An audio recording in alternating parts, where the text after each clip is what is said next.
Du 11 septembre 2021 au 11 septembre 2022, le professeur Muhindo Munganda réalise exactement une année à la tête de l'université de Goma.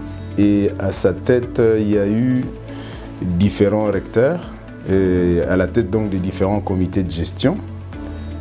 Le tout premier avant que ce ne soit l'université de Goma, c'était celui du professeur Kisangani. Il a été suivi du professeur Gakuru, qui a été remplacé par le professeur Sebagenzi et qui a été aussi remplacé par le professeur Segiobe et lequel a été remplacé par le professeur Munyanga que j'ai aussi remplacé à partir de l'année passée. Il n'a pas oublié ses prédécesseurs pour les bases qu'ils ont posées, les membres de son comité de gestion, les agents, les étudiants et les différents partenaires pour la collaboration, l'esprit de sacrifice et l'amour de la République. Et chacun a pu réaliser ce qui était à la hauteur, évidemment, des opportunités qui lui étaient offertes. Le professeur Kisangani, c'était le fondateur carrément. C'est lui qui a amené l'université à exister parce que c'est à ce temps que l'université va avoir tous les documents nécessaires pour pouvoir fonctionner. Lorsqu'il va être remplacé par le professeur Gakuru, il va renforcer ses acquis, et notamment en dotant l'université de certains terrains. Lorsque le professeur Sebagenzi va arriver, il va amorcer les travaux de construction de l'Unigom. Il y a 3 salles qui sont à Mugunga qui avaient été construites de ce temps avec la collaboration des agents. Et dans l'entretemps, le professeur Sebagenzi devrait se rappeler de lui comme celui qui a installé la faculté des sciences sur tous les départements de géologie. Il a renforcé sur le plan personnel et aussi à travers ses différentes relations. Après lui est venu le professeur Segiobe. Celui-là, il a beaucoup travaillé surtout sur l'aspect de la connexion de l'université avec les institutions nationales et internationales. Il a beaucoup travaillé sur la coopération. Il a aussi beaucoup travaillé sur la qualité des enseignements. Parce que c'est de ce temps que l'université de Goma va enregistrer l'arrivée de plusieurs professeurs visiteurs venant de tous les horizons. C'est à ce temps que l'on va voir aussi l'université de Goma commencer à augmenter le nombre de son personnel qualifié. Et à côté de cela, il faut lui reconnaître d'avoir stabilisé aussi juridiquement le patrimoine de l'université qui existait. Il y avait par exemple des conflits de terre du côté de Mugunga ou du côté de Boulengo. Juriste qu'il était, il a réussi à stabiliser cette question. Après lui est venu le professeur Munyanga. À son actif, ce qu'il a vraiment ajouté, c'était surtout la formation en médecine. C'est de ce temps que l'université de Goma va rentrer dans un consortium qui organise le 3e cycle en médecine, et c'est de ce temps aussi que l'école de santé publique va naître. Donc s'il faut parler du professeur Munyanga, c'est de ce temps que l'on a préparé les bases qui vont faire que l'université de Goma produise ses premiers docteurs, ses premiers professeurs en médecine, et c'est autant d'acquis que nous sommes venus renforcer. Ce comité de gestion de l'université, piloté par le professeur Warrior Muhindo Munganda, a un bilan largement positif. Et lorsque nous sommes arrivés, dès le départ, nous avons dit que l'université de Goma devrait être à la hauteur de ce que représente le contexte dans lequel elle fonctionne. L'université de Goma fonctionne dans la ville de Goma et comme tout le monde le sait, c'est une ville qui est en train de devenir la 3e de la République. L'université de Goma devrait devenir, si pas la 3e, mais au moins parmi les 3 premières de la République. Le contexte où fonctionne l'université de Goma, c'est le contexte transfrontalier. C'est une université située aux côtes avec les pays comme le Rwanda, à l'entrée carrément de la République démocratique du Congo lorsqu'on vient de l'Est. D'habitude, lorsque vous venez de l'Ouganda ou que vous venez du Rwanda, ou peut-être quelque part aussi de la Tanzanie ou du Kenya, et que vous demandiez s'il y a des universités au Congo, la possibilité que l'on vous parle d'abord de l'université de Goma, elle est très élevée. Et c'est dans ce contexte que nous avons pensé qu'il était important dans notre politique générale d'insister d'abord sur la dotation en infrastructure qui faisait défaut à l'université de Goma. Je vous ai cité ce que le professeur Sebagenzi avait fait, c'était 3 auditoires, ou ce que les prédécesseurs avaient fait, prédisposer des terrains. Mais nous sommes arrivés à l'université de Goma, il y avait 4500 étudiants et 3 auditoires en propre et un bâtiment dans lequel la promiscuité était exagérée. Le fameux Kinyumba, il y avait presque tous les établissements publics. Alors, il fallait doter dès le départ l'université d'une autonomie infrastructurelle. Et c'est la raison pour laquelle, dans un premier temps, nous avons immédiatement construit autour de 45 salles au niveau de Mugunga. Ça nous a pris juste 4 mois et c'était sur fonds propres, sans aide extérieure. Et c'est juste l'argent que les étudiants payent pour la construction que nous avons utilisée à cette fin. Et par la suite, nous, avec l'appui du ministre de l'Enseignement supérieur, nous avons pu avoir le fameux Kinyumba en propre pour la faculté de médecine de l'université de Goma. Évidemment, l'état des sièges, le gouverneur de province, le général Constant Ndima, nous a été d'un appui qu'on ne peut pas ignorer parce que c'est lui qui a signé le document qui a attribué définitivement cet espace à l'université de Goma.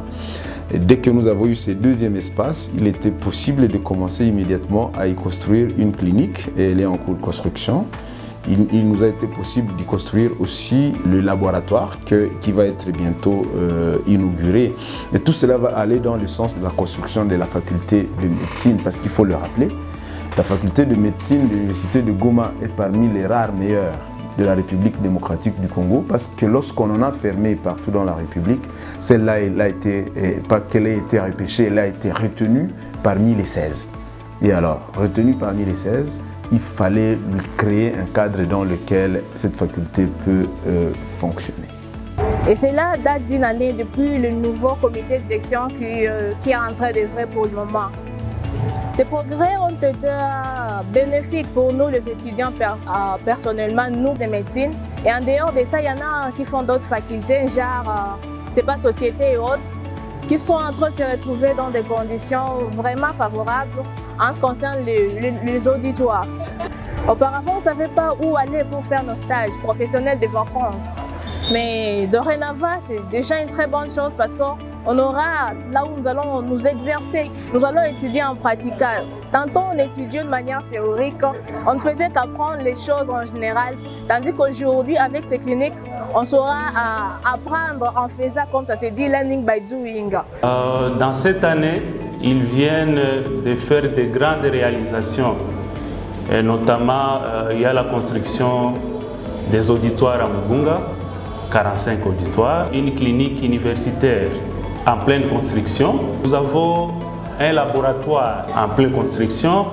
La vision, c'est celle de voir l'université embrasser la ville de Goma, partir du nord de la ville et vers l'est. Nous sommes en pourparlers avec les notables de Nyiragongo pour que de ce côté-là, l'on puisse y avoir un terrain où on va construire la faculté d'agronomie, parce que la vocation agricole se trouve du côté de Kibumba et dans le Rutshuru. Et au centre-ville, évidemment, c'est là que nous allons avoir nos bureaux administratifs, la faculté de médecine au Kinyumba, comme je l'ai déjà dit. À Mugunga, là où nous avons construit les 45 auditoires, c'est là qu'il y aura les sciences sociales en général, le droit, l'économie, les sciences politiques, ainsi de suite. Et sur le terrain que nous avons à Boulengo, c'est là plutôt que l'on va avoir les sciences dures. La faculté des sciences avec la biologie, la géologie et ainsi de suite. Et nous croyons fermement que prochainement, il faudrait qu'à l'université de Goma, on y ouvre aussi une faculté des sciences vétérinaires parce que le côté de Massissi, c'est un point à vocation pastorale. Et de cette manière, l'université pourra embrasser la ville et servir la ville dans ses proximités. Il a conclu en disant que ce que l'UNIGOM réalise est la preuve qu'on doit garder l'espoir, comme elle, Également, la province du Nord Kivu et la République démocratique du Congo peuvent espérer un changement. D'autre part, il fallait qu'on essaie de voir si on peut rationaliser la gestion de l'université. Il y avait une certaine irrationalité, surtout dans le recrutement du personnel. Et de ce côté-là, vous pouviez voir une Unigom qui avait 1000 agents et 4000 étudiants, c'est-à-dire 4 étudiants pour un agent. Ce qui rendait difficile la gestion de l'université, tant il est vrai que ceux que nous avons remplacés étaient obligés de dépenser autour de 95 000 $ chaque mois pour payer les agents, qui étaient parfois aussi inopérants, parce qu'il n'y avait pas de travail pour 1000 personnes. Et ça faisait qu'au bout de 10 mois, l'université avait déjà dépensé autour de 950 000 $, alors que son budget s'élevait à 1,3 million ou 1,5 million, ce qui rendait difficile les investissements, ce qui rendait difficile que les idées que mes prédécesseurs avaient soient rendues en réalité. C'est la raison pour laquelle, au niveau de l'université de Goma, nous avons dit qu'il faut rationaliser cela. Nous ne l'avons pas fait selon nos sentiments. C'était une phrase magique qu'on avait prononcée le jour de la remise et reprise, que cette université va être gérée selon la raison et la loi. Il y a eu évidemment aussi la rationalisation sur le plan financier. Nous avons doté l'université des logiciels de gestion financière et tout se contrôle. Tout a été complètement bancarisé. À l'université de Goma, rien ne passe plus de main en main. Tout s'est payé à la banque et tout s'est fait à travers la banque. Et aussi, nous sommes dotés d'un instrument de gestion qu'on appelle budget. Et de ce côté-là aussi, on est allé du côté de la loi. Nous avons convoqué un conseil de l'université qui en a voté un. Et pour le moment, il est en train d'être exécuté selon les règles de l'art. Il y a quelques années, les agents de l'université de Goma travaillaient pendant 12 mois. Mais ils étaient obligés de toucher la prime pour 9 mois. Alors quand ce comité de gestion est arrivé, il a décidé de commencer à payer les agents pendant les 12 mois. On croirait même que ce sont des choses qui pourraient se faire dans 10 ans.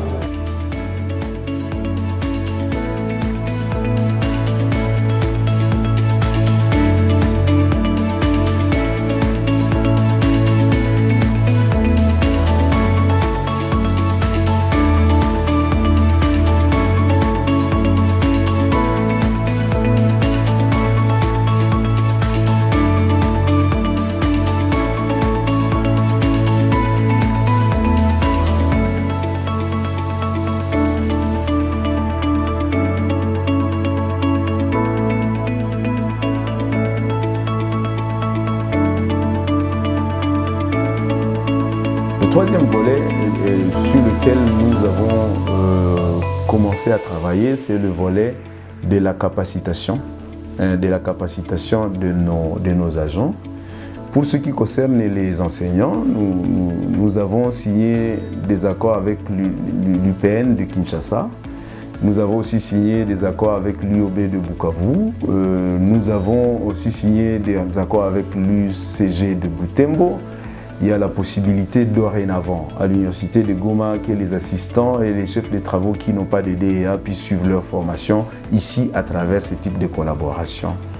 En même temps, au niveau de facultés, on essaie de stimuler les gestionnaires de ces facultés à prédisposer des formations, des capacitations à l'endroit de leurs enseignants. Au niveau du comité de gestion, avec surtout l'avènement du système LMD, il y a eu une série de formations qui ont été mises à la disposition de nos enseignants parce qu'il fallait qu'ils apprennent à enseigner autrement, qu'ils apprennent à évaluer autrement et que tout se fasse autrement en suivant la politique nationale du ministère de l'Enseignement supérieur.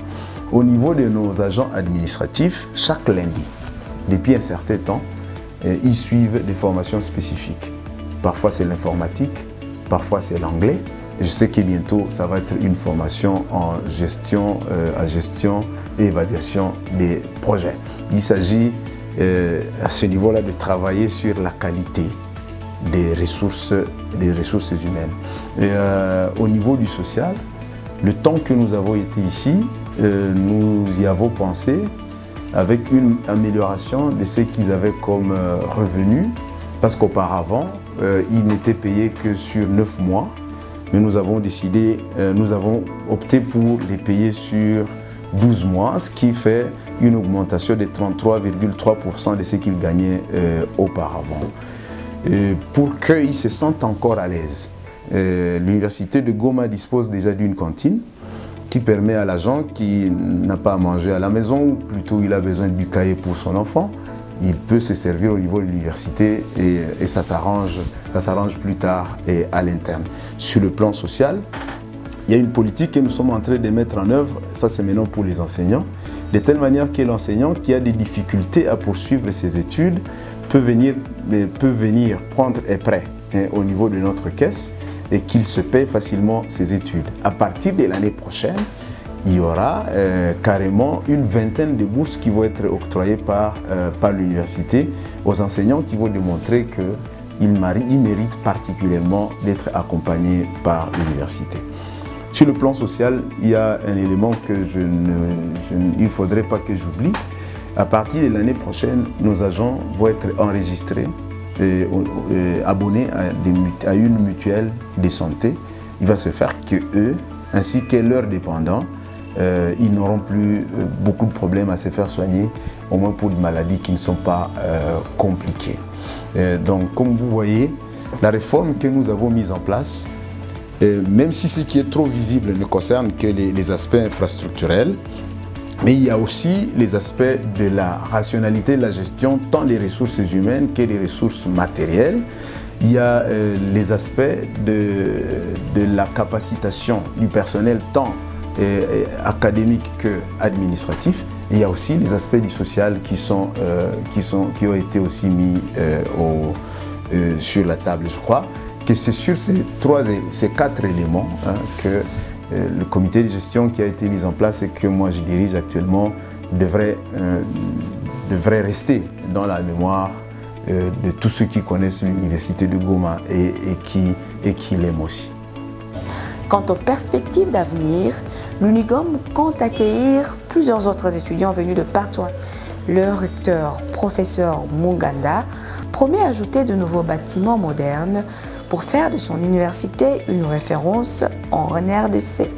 Dans le futur, mais les bases sont déjà là, nous voudrions que l'université de Goma réponde à certains défis qui se posent dans les milieux. S'il faut donner les chiffres, c'est que l'université de Goma a une capacité d'accueil de 25 000 étudiants. Nous disposons déjà d'un arrêté autorisant l'université de Goma à organiser le 3e cycle à volcanologie et gestion des risques et des catastrophes.